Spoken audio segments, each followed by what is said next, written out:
Hello and welcome to the Front Office Podcast. I am your host, Marcus Cameron. And as always, our show is sponsored by Tees and Trees Clothing. Tees and Trees is where we stand on business. Good afternoon, good evening, good morning, whatever time you're viewing the show, man. We appreciate you checking in. If you haven't subscribed to the show already, please click the subscribe button, like, share, follow, whatever you do, man, on whichever channel, man, whether it's our Instagram page, High Skies Visions, or our YouTube page. We appreciate the check-in, man. Great weekend of football. Great weekend of football. College football was great this weekend. NFL just finished up. The Falcons pulled off a last-minute winner in Philly. I've been telling y'all about Kirk Cousins for a minute, man. We're going to get to all of that real quick, man. But we got some administrative stuff we need to go over. Real quick, WNBA roundup. Asia Wilson broke the single-season record for scoring. Shout out to Asia, man. South Carolina, born and bred. She is amazing. I've been saying it for a while. She is definitely the MVP, without a doubt, the best player in the WNBA. Only person that's close to her, I think, is Breonna Stewart, in my opinion.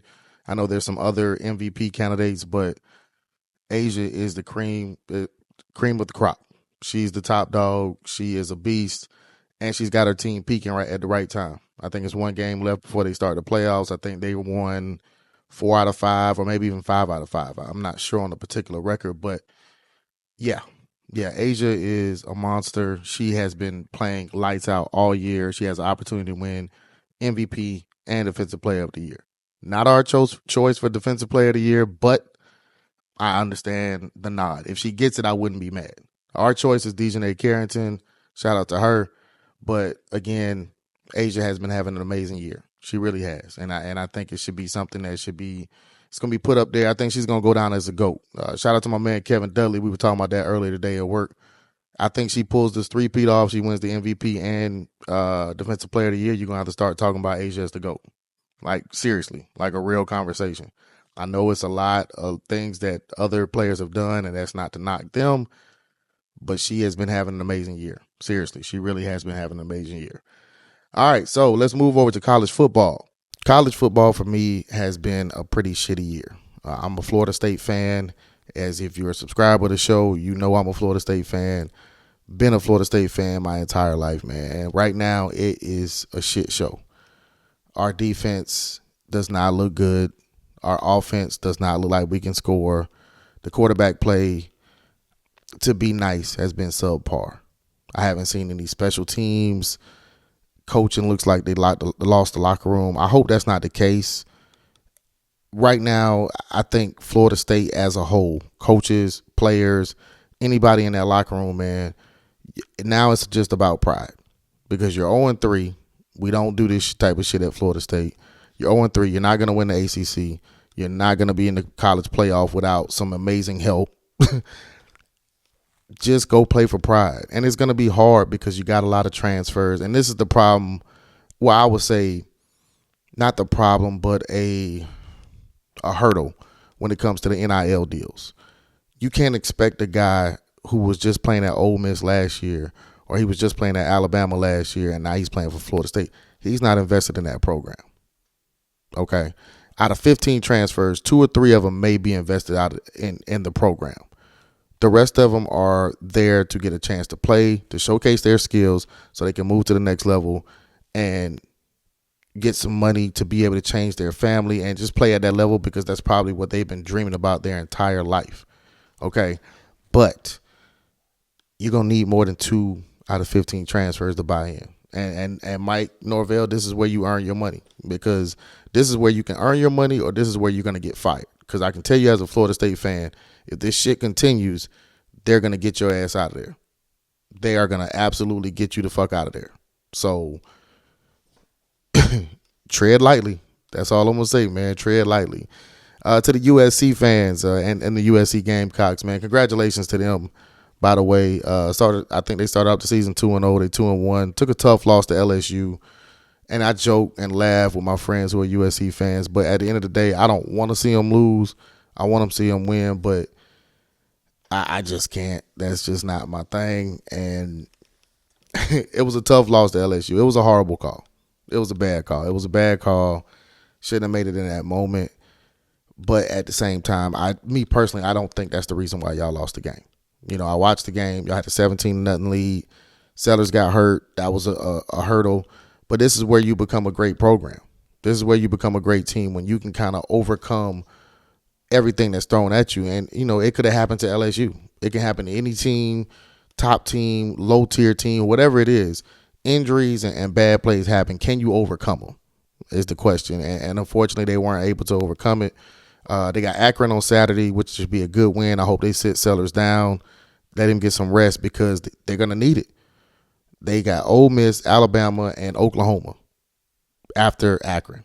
Those are their next 3 games. So we will see. We will see. I will say the Tennessee Volunteers, shout out to my homie Kevin Smith, they look good. Tennessee looks good. USC looks good. Colorado was able to pull off a win. I'm a little disappointed in Deion, though, and the amount of freedom, and maybe freedom is not that word I want to use. Just freedom to be able to control their own actions and do the things that they're doing that some of those Colorado players have. I get it. It was a rivalry game, and I get Colorado State's quarterback was talking shit and talking about Instagram followers. That's just giving people ammunition. It is. But at this point, you getting in a press conference and talking about it and bringing light to that situation. Y'all just got lost by 50. Y'all just got smoked too, bro.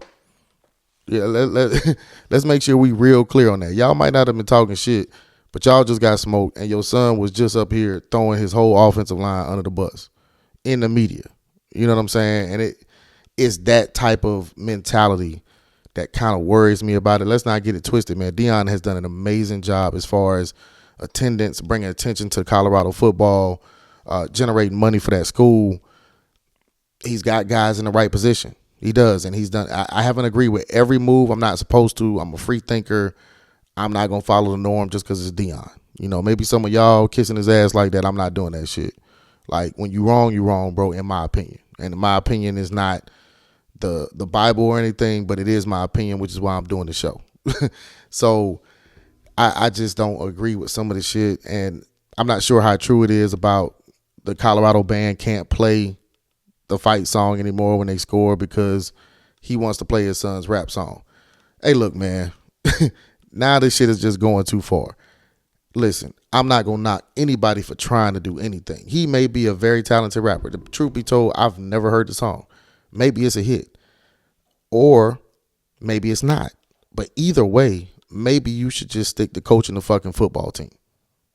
Just coach the fucking football team, bro. Like, those kids that play in the band, I actually played in the band when I was in middle school, so I kind of understand.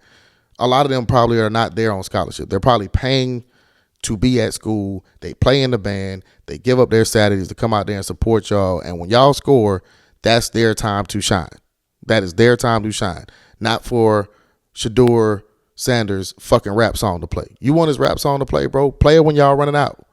Play it after y'all win. Whatever the case may be, man. But that part of Deion is just a little too much. I don't like it. But again, I'm still a fan of Deion. I hope he does well. I hope Colorado, they got some amazing players over there with Travis Hunter and Shador Sanders. Both, by the way, are probably top 10 picks for sure. But I just wish it wasn't so many fucking antics with the shit, man. But I'm not going to beat a dead horse on college football, man. We're going to move on to the NFL. As you can see, I got my Vikings jersey on, man. So let's talk NFL. Let's start with the Vikings. As you can see, I'm donning the Justin Jefferson jersey, man. I said in the last episode I wasn't excited about the season. I lied. I'm extremely excited after watching Sam Darnold for 2 games. Sam Darnold looks like fucking Joe Montana. Now, just because I'm excited now does not mean I am not realistic. I completely understand this is a very long season. And a bad game here, injury there, bad call there, you're 2-4. All right, we start out the season 2-0. I'm going to take that, and I'm not going to go any further than that. I will address a post I made on Facebook, though. And I didn't talk no trash, man. I just did the coffee cup, man. Good morning, Niner fans. Just a friendly jab And one Niner fan in particular, I'm not gonna call his name because I don't want him to think it's that serious or that deep. But a lot of you think this way. And he made a video saying about how it is, Viking fans and Raider fans are excited about the preseason. Well, let me help you out, my brother. It ain't nobody's fault that you're not playing your starters but your organization. And that game on Sunday is a regular season game, and that counts in the loss column. If it comes down to you getting a one win at the end of the season and you don't win that game, this is a game that can keep you out of the playoffs. So therefore, it counts. As far as us celebrating it, why the fuck wouldn't we celebrate beating the defending NFC champs? Why the fuck? I mean, we have no Hawkinson, no Addison. Justin Jefferson gets hurt in the fourth quarter in the most opportune time for us to actually close out the game. And we not supposed to be excited? Man, get the fuck out of here, man. It's a bunch of fucking cap. But what's funny is, as soon as they beat the Jets, it was a video posted about how great they were. Well, they are a great team. I actually think they're a better team than us. They are. They are a better team than us. But newsflash, Tebow's out. Christian McCaffrey is out. Last time something like that happened, man, y'all didn't do too well, man. So maybe, just sit down, have a little slice of humble pie, move on to the next week. All right. The Cowboys, again, early, can't put too much in it, but that was an ego blow that they took.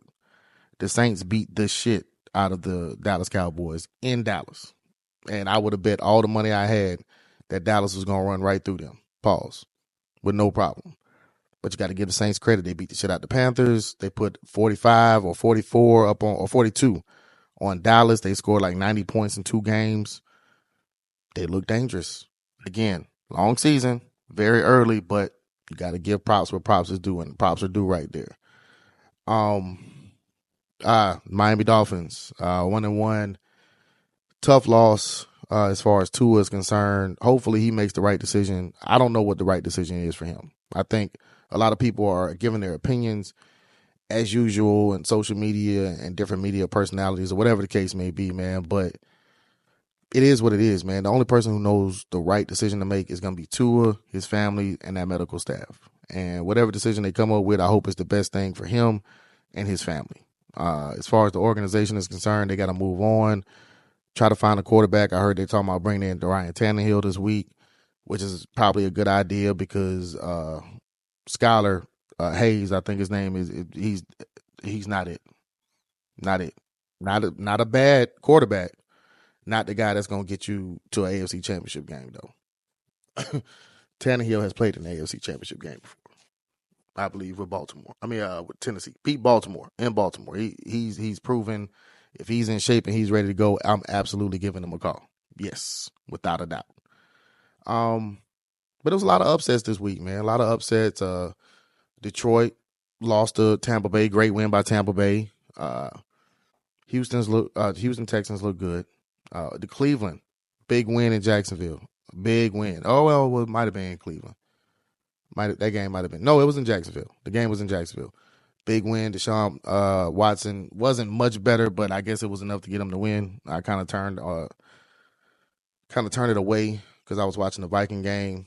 Patriots are surprisingly pretty good. Gerard Mayo's got them looking really, really good out there, man. Shout out to the Patriots. New look. Brissett at quarterback. They lost to Seattle, who's also 1-1. You got some mid-level teams. I mean, like I said, it's very, very early in the NFL season. I'm enjoying it so far. Burrow and Jamar Chase. Jamar Chase is acting like he is just not happy at all. He's doing things. Him and Burrow definitely got into it. I wouldn't even say got into it, but it was a heated exchange where Burrow kind of was keeping his cool, and Jamar Chase ended up getting an unsportsmanlike conduct penalty, cost him 3 points, where they lost by 3 points. They lost by 3 points, and that hurts. That's hard to deal with. That's hard to take into the next week. But they're gonna have to figure that shit out over there in Cincinnati, or they're gonna find themselves at the bottom. Pittsburgh is at the top of that division right now. Shout out to the Pittsburgh Steelers. I got a lot of Steeler fans that I know. Shout out to them. I think that's gonna be it on NFL that I really wanted to discuss. Honestly, I'm super happy about the Vikings. Like I said, man, I did not expect this. Sam Darnold looks polished. He looks comfortable. Defense looks great. I'm super happy about that, man. So, shout out to the Vikes. Shout out to the Vikes, man. New episode, hopefully later on this week, man. We're going to change it up the format a little bit as far as I'm going to be dropping a little bit more mini episodes here and there so I can kind of get my point across about some grievances, the Cheryl Swoops thing with Caitlin Clark, LeBron and Jordan debate, things like that, man. But it takes a little bit more time to do that. You got to put a little bit more effort into it. This is me just talking to y'all. And like I said, I appreciate each and every subscriber out there. I think we got 125. I don't give a fuck. If it's 125, I'm up late. Got to get up early. I'm doing it for y'all because y'all rock with me and I rock with y'all. All right.